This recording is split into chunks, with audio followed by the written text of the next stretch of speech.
My name is Jason and I'm one of the firefighter paramedics with Beatrice Fire. So we came up with a few things that we deemed that's really important for everyone to have in their home in a first aid kit and almost like an emergency preparedness type of kit. So what we talked about were some things that everyone should have, and I'll kind of just roll into those. So we have Band-Aids of all different shapes, sizes, things like that.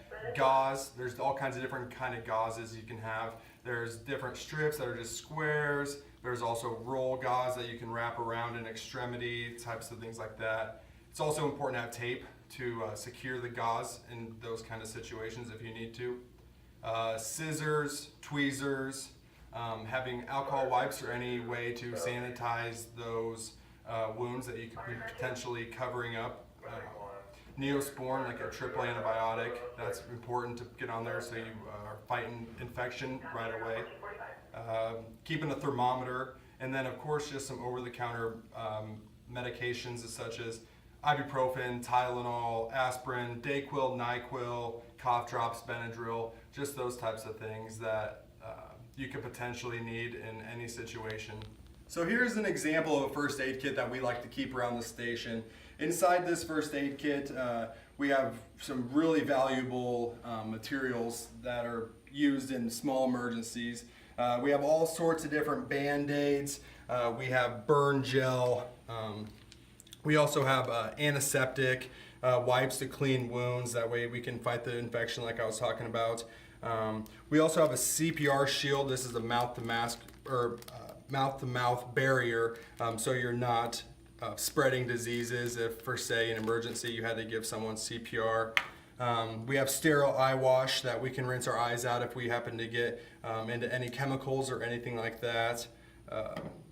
And then we, like I said, have the tape and all the different medications that you could need. Tylenol, aspirin for if you were having chest pain. Dispatch could potentially tell you to be taking aspirin before you call us. So for an emergency preparedness kit that you would keep in your home, this is a kind of just a cluster of items that you would use in any type of emergency, whether there is flooding and you can't get out of the house, or a bad snowstorm and you lose power, or a tornado happens to hit your house and you're trapped. So these are things that you could really find handy and may potentially even save your life. List of these things, we have a flashlight or flashlights with extra batteries, emergency radios that are battery powered, or they also make the radios that are crank powered that you don't need no batteries, and you can also plug a phone charger into those a lot of the time. Having candles and a lighter or matches around, a multi-purpose tool like the pliers that have a knife and a little saw and those type of things built in. Emergency blankets, having a whistle, so if you can hear someone digging through debris after a tornado or something like that, you can get their attention. Keeping water on hand, having a case of water in the basement or a few gallons of water. They say 1 gallon per person per day in an emergency.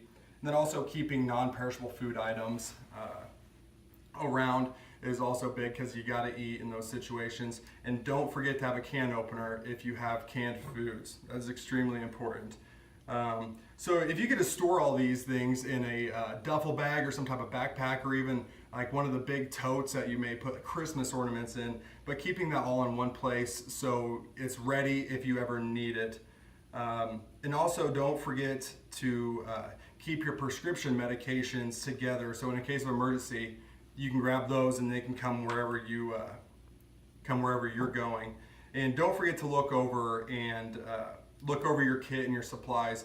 Not only does that familiarize you with your kit, but you can also check expiration dates, check batteries, and then you also think about additional items you could be adding to your own home preparedness kit.